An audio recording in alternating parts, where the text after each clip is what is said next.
My name is Andrea and today I'm making upside down apple pie. This recipe is simple and delicious and is sure to become a hit with your family and friends. But first, let me show you what you're going to need, and as always, I'll make sure to leave the recipe in the description box. But you're going to need 5 apples peeled and cut. You're going to need melted butter divided, cinnamon, sugar, flour, pecans, brown sugar, and 2 refrigerated pie crusts. So let's get started.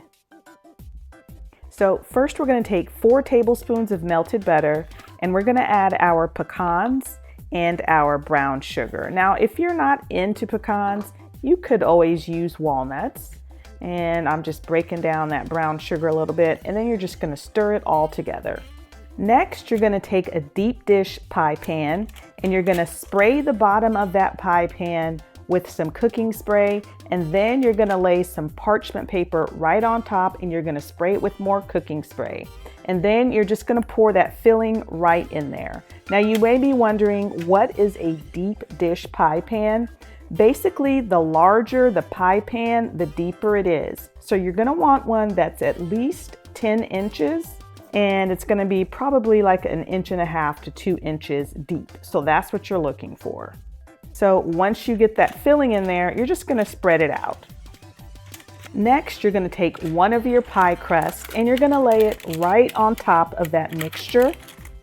And you're just going to press it down firmly and up the sides as well.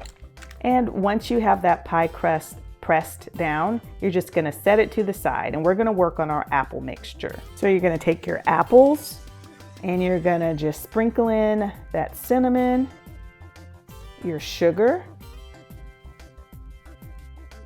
flour, and your melted butter, and you're just going to toss the apples around until you have them coated. So now you're going to take those apples and you're just going to pour them on top of that crust. Next, you're going to take that second crust and you're going to place it right on top, and then you're just going to crimp the edges together.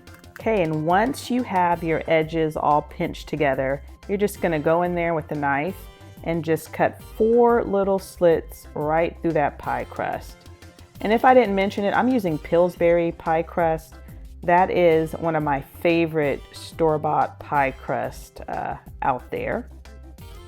All right, so that's done. And I've got my oven preheated to 350 degrees. I'm gonna pop this in the oven for about 1.5 hours. Make sure you put a cookie sheet or something on the rack below this pie in case it spills out. Okay, so I just took the pie out of the oven. You can see it's still bubbling away. I ended up baking it on 350 for about 1 hour and 20 minutes. I'm gonna let this cool just enough so that I can handle it enough to flip it over on a platter. Okay, so here is the pie. I let it cool for about 3 minutes before I flipped it over, and it was really super easy to flip it over. Just make sure that you have a large enough platter.